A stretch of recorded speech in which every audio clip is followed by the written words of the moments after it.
I'm Nicole Vazquez from Worthwhile Training, and along with SHP, I'm going to be talking to you over the next few videos about lone working and some of the potential risks for your lone workers. When we put these videos together, we thought about the questions that we get asked on a regular basis, so I'm hoping that some of this is going to be interesting to you. What is lone working? There is a health and safety definition of lone working, and actually it's estimated that there could be nearly as many as 6 million lone workers in the UK today. The challenge for lone workers is thinking around what the risks are and how the risk profile changes because they're lone working. There are ultimately kind of two areas of lone working. Firstly, you've got people who work at a fixed base and who lone work. They might be interviewing clients, or they could be the first person in the morning or locking up at the end of the day. And then on the other side, you have people who are mobile lone workers. So they might be out and about really in rural areas, completely away from anybody else, or they might actually go and visit in people's homes or in other people's territories. Either way, the risk profile changes because lone working can alter both the likelihood of an incident occurring and the severity of an incident should one occur. So for example, if you think about the likelihood of an incident occurring, violence and aggression could be shown to be increased because somebody's on their own. And obviously if you're then injured, because there's nobody there to call for backup and support, any potential injury may become worse. You manage the risk in principle exactly the same way as any other health and safety issue, but in practice with different control measures to meet the same goals. One of the challenges of lone workers is that often they enjoy the autonomy and don't like people interfering with their working day. On the other hand, we meet a lot of lone workers who say they feel unsupported by managers and do want more help and support. It is okay to lone work. There are very few instances where an organisation would actually ban lone working. However, as an organisation, you need to make the decision about what is acceptable in terms of risk.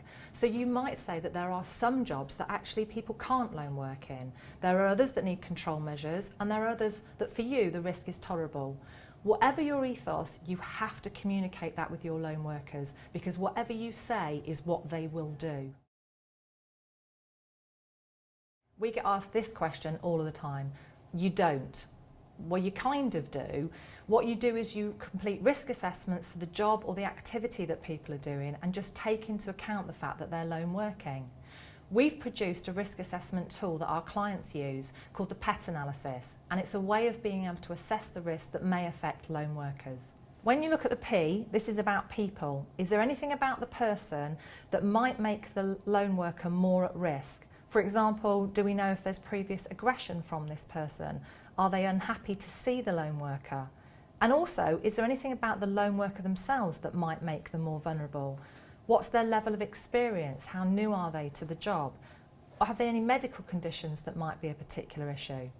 Then you need to look at the environment they work in. Is there anything about the environment that could pose a risk to the lone worker? If they're away from base a lot, do we know that their phone will work in all of the places that they visit? And then finally, you underscore all of this with a task that they're doing. Does the task itself increase the risk? For example, are they giving bad news to clients? Are they denying a service?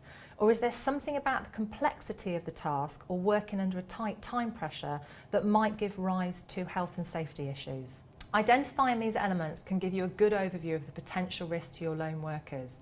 Don't forget that some of the risks might be classic health and safety issues, others might be linked to conflict and lead to potential for violence and aggression.